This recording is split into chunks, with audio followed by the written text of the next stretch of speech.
So it's in your head and you're like, that's not me. Yeah. That's just something coming through, and I can choose just to not engage, move on. Well, that's the power. That's in that, and that, if you wanted to sum up Buddhism, that is the core of Buddhism. We call it dependent arising. If I don't engage it, it has no reality. It might have a little bit of energy, it might kick off, it might bang at the door a few times, but if I don't engage it and I don't identify with it and I don't let it in, it has no reality. And these energy forms know that. But because we don't know it, they just wander in and out of us like a sleazy nightclub, because there's no door staff there. So once we get it, they become afraid to approach the door, the mind door, because once you're able to observe them, they will become dissolved or converted by, they call it the Moses look, just by your observation, just by the power of the focus of your observation. They call it choiceless awareness. So we see it, but we just don't engage it. We give it no energy. So it recognizes that every attempt to get into your mind door, they're expending energy in the hope that once they're in, they can replenish that energy. If we don't let them, if we don't engage them, if we don't identify with them, and we practice choiceless awareness or dependent arising, we don't allow ourselves to engage it.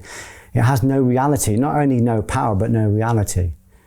But this is what the work is about, because even just understanding this is tiring and it takes energy. And the reason I have contracted and got rid of all the things that are vampiring my energy is because it's not because I'm being holier than thou, it's because I need the energy to go outside of kind of fossil perception, normal perception, the perception that the world is real. Yeah, because the entropy will just bring you into this negative thoughts. You have to be consciously aware. Yeah, it's like a fight every day. You wake up and you have to be on guard and be proactive to put all of these thoughts in your head, to guide all of these temptations and stay online. And the only way to do that is to have your energy conserved and be congruent. No leaks. Things. Yeah. No leaks. Anything that's stored in you, anything you're giving home to, any squatters, they need to, this is what Carl Jung called individuation. We bring them up, we process them, we bring them into conscious knowing. So that, in other words, they're converted into consciousness and light. And as they're converted into light, we become more aware. And we literally go, oh, this isn't, this is what the world says I can do, but now I'm consciously aware, I can realise I can do this as well. And there's an infinite potential for consciousness. It's not like there's a limitation with it. We can become fully conscious, fully enlightened. So enlightenment happens in degrees, but it all comes back to the energy. And if you want to go into the minutiae, we're bringing in spirits, living spirit. We are giving birth to it through this Christ body, and we're imposing it into the world as a living spirit. So it goes out and works like an apostle. So in my film, say Romans, it's full of truth. It's a difficult film, but it's full of truth. I don't have to worry too much about that. I've done loads of promotion. I did everything we could do. I did, as St. Francis would say, I did the possible. I did the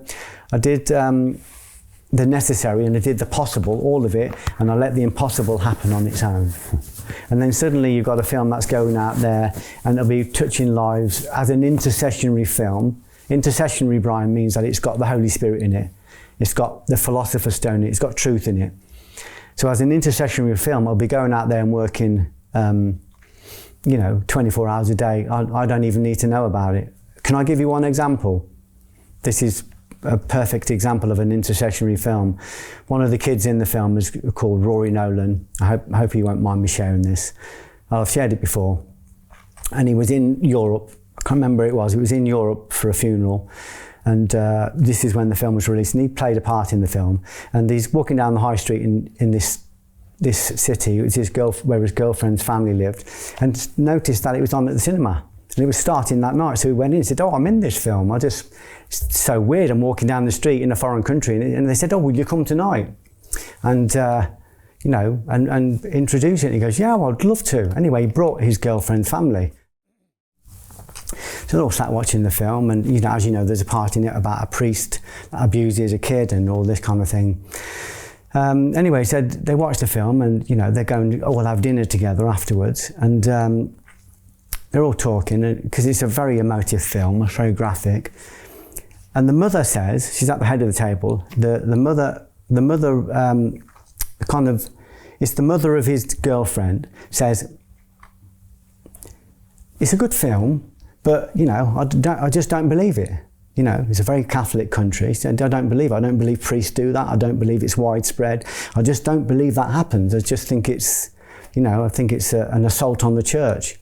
And her son, further down the table, said, Mum. And she said, yeah. And he says, do you remember when I was suffering with depression? He said, yeah. She said, and you sent me to a priest for counselling? He said, yeah. He said, he sexually abused me. And his girlfriend went, she'd never heard it before. He'd never revealed it to anybody ever before. That's the power of spirit. So that's the beginning of his healing. And it's the beginning of his mum waking up, because his mum is so afraid that it's true. She's so afraid that it's true, that it can't be true. And if it is true, it must be your fault. Maybe you led him on. There's a lovely line in my film, Fragile, where the mother says to it's a fictionalized version of my own story, but the mother says to the son, did you lead him on? And he goes, what do you mean lead him on? And he's dissonant. I was 11, I was up fucking 11. What do you mean lead him on? I don't understand. I'd hardly kissed a girl. And so often it's not the abuse that damages people. It's the fact that the family don't know how to cope with it. And that's not their fault either. It's like if you tell them, it's like you're dropping a bomb in their Sunday kitchen. They don't know how to deal with it.